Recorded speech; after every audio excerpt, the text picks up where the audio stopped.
I like short stories, and I cannot lie.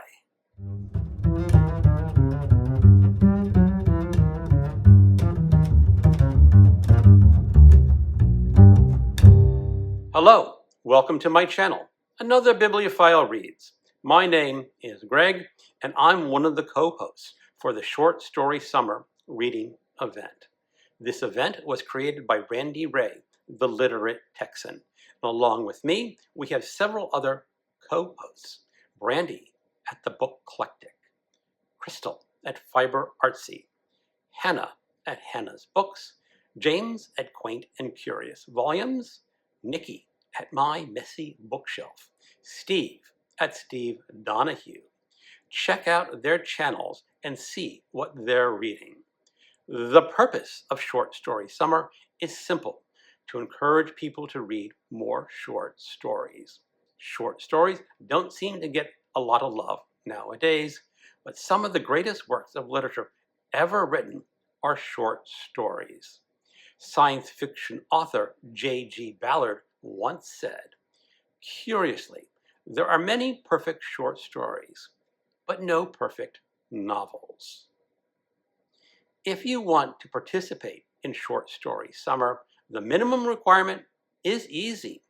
Read one short story during the month of August. That's it. And we're not going to be particularly strict about what qualifies as a short story.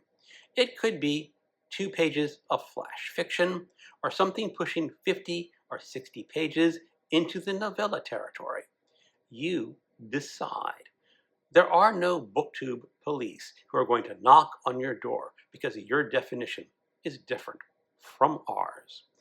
Just read a short story. Easy peasy. If you want to be a little more ambitious, try reading one short story every day. And if you really want to go whole hog, Brandy has created a 30-story challenge board. 5 columns with 6 prompts each, giving you a wide variety of stories to choose from. I'll put a link in the description where you can see and download Randy's challenge board for yourself. And I've decided to complete the whole thing. I'm approaching the board rather methodically. I will start with the first column, work my way down through all 6 prompts, and then move to the next column. Some of my fellow co-hosts are taking more of a mood reading, hunting and pecking approach. Either way works. Again, no booktube police here. Now, if you've been paying close attention, you may have noticed a small problem. It's a 30-story challenge. August has 31 days. Well, the board just looks better with 5 nice, even columns of 6 prompts. Do whatever you want with the extra day. And if you complete the challenge, Randy will enter you into a drawing to win a copy of the best short stories of 2025. I'll also link Randy's announcement video below, where he'll explain the event and the challenge in more detail. For my first 6 stories, I'm tackling genres. The 6 prompts are science fiction, fantasy, mystery, horror, historical fiction, and literary fiction. 6 genres, 6 short stories. So what did I read? My first story for Short Story Summer is In the Barn by Piers Anthony, originally published in Harlan Ellison's 1972 anthology, Again, Dangerous Visions. The Dangerous Visions anthologies were intended as a place where science fiction writers could explore subjects that might have been considered too controversial or taboo for the regular science fiction market.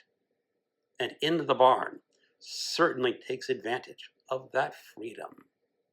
The protagonist, Hitch, comes from Earth Prime, a society that has developed the ability to travel secretly into alternative versions of Earth.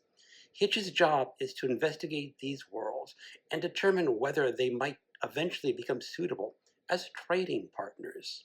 He arrives on Earth 772, where a plague has apparently wiped out most other mammals. Yet somehow this world still has a thriving dairy industry.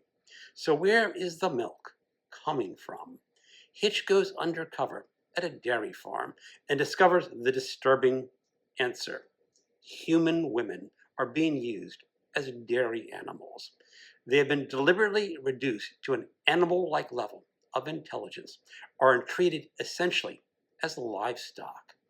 Things become even more unsettling when Hitch encounters a woman called Iota, who resembles Iolanthe, a woman whom he has troubled relationship back on Earth Prime. Hitch finds himself sexually attracted to Iota, despite knowing that she lacks the mental capacity to consent.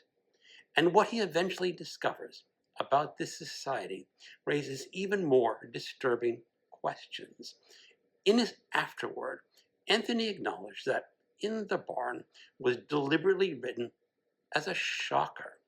But the shock isn't really the point of the story. The real question is about our treatment of animals. Anthony essentially asks us if we accept the confinement, breeding, exploitation, and slaughter of cows, pigs, chickens, and other animals, why are we horrified when the same thing happens is applied to human beings? That doesn't necessarily mean Anthony's argument is convincing, but what it does is force the reader to confront the moral distinction we make between ourselves and animals. In the Barn is sensational and deliberately uncomfortable, but I think there is something genuinely thought-provoking underneath all that provocation. It uses exactly the kind of freedom Harlan Ellison wanted Dangerous Visions to provide. Science fiction going somewhere that respectable fiction normally wouldn't go, and asking the reader the question they might rather not answer. I liked this story a lot. For day 2 of Short Story Summer and the fantasy selection in my genre category, I read The Shadow Kingdom by Robert E. Howard. The story was originally published in the August 1929 issue of Weird Tales and is often regarded as the first true example of what would later be called sword and sorcery. The story mixes fantasy, horror, and adventure and features Kull, a barbarian from Atlantis who has conquered the ancient kingdom of Valusia and made himself king. Kull is invited to a feast by Ka Nu, an ambassador of the Picts, ancient enemies of the Atlanteans. Ka Nu warns Kull to expect a mysterious late-night visitor, Brul the Spear Slayer. Brul arrives and reveals that Kull's life is in danger. He says something ancient and inhuman manipulates Kull's kingdom and may be hiding in plain sight. And they want Kull dead. At its heart, the Shadow Kingdom is pure pulp adventure. Sword fights, magic, monsters, conspiracies, and secret passages. Howard isn't trying to give us intricate psychological characterization. He's trying to tell an exciting story, and he was remarkably good at it. What particularly impresses me about Howard is his ability to make an imaginary ancient world feel almost real. Valusia resembles something that might have existed somewhere in our distant past, or remaining completely implausible. There is a sense that these kingdoms have histories stretching back thousands of years beyond the story we're reading. And that's the part of what became sword and sorcery. Usually a sword-wielding hero confronting immediate and often very personal dangers involving violence, magic, monsters, and the supernatural. Unlike much high fantasy, the fate of the entire world doesn't necessarily hang in the balance. I'll admit that I'm only a fair weather fan of high fantasy. Those enormous, epic doorstopper series can be a hard sell for me. But Robert E. Howard draws me in. Howard and later writers like Fitz Leiber and Michael Moorcock would create magnificent fantasy worlds without requiring thousands of pages to do it. Many of their adventures are short stories or novelettes. You enter this strange world, have an adventure, and get out again. And sometimes that's exactly the amount of fantasy I want. For day 3 of Short Story Summer and my mystery selection, I read The Man with the Copper Fingers by Dorothy L. Sayers, originally published in the 1928 collection Lord Peter Views the Body. The collection is now in the public domain and is available to read for free from Standard eBooks or Project Gutenberg. I read from this paperback with tiny print. I needed reading glasses.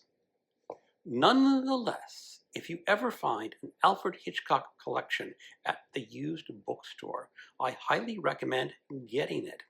There are almost always a few good short stories in each anthology. Anyway, the story opens in a genial London social club where, to quote Lord Peter, nobody minds coarseness, but one must draw the line at cruelty. One evening, the members are sitting around telling stories of strange and mysterious happenings. One of the guests recounts the story of a cinema actor who became acquainted with a sculptor and is invited to his home. This is a mystery story, so I don't think it is much of a spoiler to say that a body eventually turns up in a very unexpected place. But the narration takes an interesting turn about halfway through when Lord Peter Wimsey, Sayers' famous amateur detective, appears at the club and takes over the story narration, explaining what really happened. I was immediately drawn to the setting of the social club, a place where people gather simply to meet, drink, talk, smoke, and tell stories, even when the conversation turns towards murder and other mysterious things. I don't think many social clubs quite like this exist anymore, but Sayers transported me there. I could easily imagine myself sitting with a cigar or a pipe in one of those cozy drawing rooms, listening to strange tales being passed around. It's a quaint and curious way to construct a murder story, but for me, it worked. I was thoroughly amused. I do have to dock Sayers a few points for the science. A key element in the solution involves a genuine scientific and industrial process. The basic science is perfectly legitimate, and to readers in 1928, it probably seemed modern, industrial, and just mysterious enough to make for a wonderful murder mystery. But Sayers pushes the practical possibilities of that process rather beyond credibility. Still, I can't be too hard on her. Nearly a century later, contemporary mystery writers are doing exactly the same thing, talking some intriguing bit of real science and stretching it just far enough to commit a really interesting murder. This is a pretty good short story. For day 4 of Short Story Summer and my horror selection, I read Willie the Weirdo by Stephen King from his recent collection, You Like It Darker. I'd like to begin with the opening. Willie's mom and dad thought their son was strange. With his careful study of dead birds and his collection of dead bugs, and the way he might look at drifting clouds for an hour or more. But only Roxy would say it out loud. Willie the Weirdo, she called him. She's his big sister. That pretty much tells you what kind of story this is. Willie is an awkward 10-year-old boy who doesn't seem to fit in anywhere. He's in remedial classes. He's bullied by other kids, and he has a peculiar fascination with death. At one point, he quietly watches a dead mole being carried away by floodwater after a storm, studying it with intensity. Even his own family wonders whether there's something wrong, deeply wrong, with him. The one exception is his grandfather. Willie and his grandfather share a special bond. But as his grandfather slowly succumbs to COVID-19, Willie becomes determined to be with him at the very end.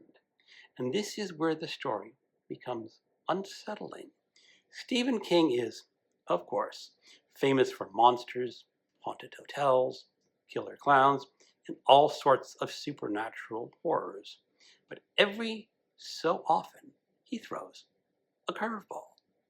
Willie the Weirdo isn't frightening because of terrible things happen. It's frightening because we're never sure how to interpret Willie himself. Is he a disturbed child with a morbid fascination with death? Is he a future monster? Or is he simply a lonely, misunderstood boy who relates to the world differently from everyone else? King never really answers those questions, and I think that's what makes this story work. By the end, I wasn't asking whether Willie was weird. I was asking whether everyone else, including me, by the way, had mistaken kindness, curiosity, and grief for something sinister simply because Willie didn't fit in to their expectations. That's a much quieter kind of horror than Stephen King usually writes. Other fan interpretations of this story focus on the story being more firmly rooted in King's traditional horror. Readers should decide for themselves. I liked it, but it really is not King on the top of his game. For day 5 of Short Story Summer, I've reached historical fiction, and in many ways, this has been the hardest genre to select for this week's challenge. There seems to be fewer short stories written as historical fiction, and even the definition of the genre is open for interpretation. For this challenge, I've decided on a simple working definition. Historical fiction is a story set before its author was born. So I read The Procurator of Judea by Anatole France. France, who lived from 1844 to 1924, was a French Nobel Prize winning author, political progressive, and religious skeptic, whose writing frequently questioned authority and conventional beliefs, and examined history with wit and irony. The Procurator of Judea first appeared in the French newspaper La Thème on Christmas Day, 1891, under the rather provocative title, A Tale for Christmas Day. It was collected the following year under its current title. And the fact that France chose Christmas Day to publish this particular short story becomes wonderfully ironic once you reach the ending. The story takes place around 40 AD. It features Lamia, an aging Roman patrician who encounters Pontius Pilate, the former Roman procurator, or essentially the governor of Judea. The two men reminisce about their younger days and their experiences in the Roman Empire. Pilate recalls the difficulties he faced governing Judea and expresses considerable resentment towards the people he once governed. Lamia is more sympathetic, and their conversation becomes a meditation on government, culture, religion, memory, and the difficulties of understanding people different from ourselves. And then France ends the story with one startling statement from Pontius Pilate. I'm not going to tell you what he says. It almost works like the punchline of a joke. France drops it on the reader and ends the story. But it isn't really a joke. It's an interpretation of history, and suddenly the reader has to decide what Pilate's statement means and somehow fit it into everything we know about what happened afterward. I happened upon this story almost by accident, but I think it's an excellent example of what historical fiction can do. Historical fiction isn't simply fiction that happens to be set in the past. It can allow us to experience history through characters who are actually living through it, and therefore have absolutely no idea what's going to happen next. We know which people and events will become important. They don't. History's most consequential events don't seem especially consequential to the people experiencing them. And that's one way to interpret France's ending. Pontius Pilate simply failed to recognize the historical importance of something happening right in front of him. But there's another, more unsettling possibility. Maybe Pilate's interpretation is perfectly reasonable from where he stands. Maybe we're the ones who have taken an event from the past and given it a significance that nobody living at the time could have possibly imagined. France doesn't tell us which interpretation is correct. He just drops that final line and leaves us with it. Isn't that an interesting way to tell a story? For day 6 of Short Stories Summer and my literary fiction selection, I read The Last Phoebe by Theodore Dreiser from the best short stories of Theodore Dreiser. Theodore Dreiser was one of the giants of early 20th century American literature, best known today for his novels like Sister Carrie and An American Tragedy. He was a leading American naturalist whose fiction often explored ordinary people struggling against poverty, circumstances, and their own limitations. The Lost Phoebe was published in Century magazine in 1911. The story concerns Henry Reifenschneider, an elderly Pennsylvania farmer, and his wife, Phoebe. Although they have children and grandchildren, they continue to live alone in Henry's boyhood home. Dreiser tells us, old Henry and his wife, Phoebe, were as fond of each other as it is possible for two old people who have nothing else in life to be fond of. And a little later, he describes them as honest, moderately Christian, but too old to be really interesting any longer. That line really struck me. Dreiser is commenting on how society views elderly people. Henry and Phoebe are honest, respectable members of their community, but they've reached an age when people simply have stopped paying much attention to them. They become almost invisible, but they aren't invisible to each other. Henry and Phoebe have a deep bond built over a lifetime together. When Phoebe dies, Henry refuses to abandon his home and the life he has known for so long. Then one night, he believes he sees Phoebe again. Henry becomes convinced that somehow he can find her, and he sets out on becomes almost a quest to reunite with his dead wife. By this point, the people around Henry recognize his confusion and his desperation. They understand that something is wrong, but for the most part, they decide it's best simply to leave the old man alone. Unlike many sentimental stories about aging, Dreiser treats Henry's decline with remarkable realism. The tragedy doesn't come from melodrama. It comes from watching an ordinary man lose his lifelong companion and gradually lose his grip on reality along with her. Dreiser's style here is dense and detailed. There are long paragraphs with surprisingly little dialogue. Yet the story works remarkably well. It pulls you into Henry's increasingly lonely world. The lost Phoebe demonstrates that Dreiser could achieve in 30 pages much of the same emotional power that made his great novels so influential. But I think this story is about more than grief. It's also about the difficulties of aging. What happens to a life when most of the ordinary tasks of that life have been completed? What happens when the person who gave that life meaning is suddenly gone? And does a community have some responsibility towards its elderly, even when they aren't members of our own families? Henry's isolation is partly the result of his own choices. There are opportunities to leave his home and live a different life, and he rejects them.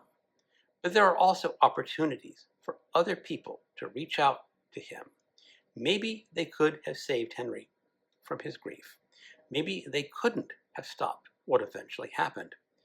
But perhaps someone could have simply said, "You don't have to be alone." And that's the first 6 stories completed. 6 different genres, 6 very different stories. And I think that's part of what makes short stories so much fun. In just a few days, I have went from alternate world science fiction to sword and sorcery, a golden age mystery, Stephen King horror, ancient Rome, and finally the quiet tragedy of an elderly Pennsylvania farmer. Not bad for 6 short stories. Next up, I'll be tackling the second column on Brandy's challenge board, time periods. I'll be reading one story from the 19th century, one from 1900 to 1949, one from 1950 to 1979, and one from 1980 to 1999, one from 2000 to 2019, and finally something from the 2020s. So that's another 6 stories, more than 100 years of short story history coming my way. Thank you for watching, and again, keep on reading.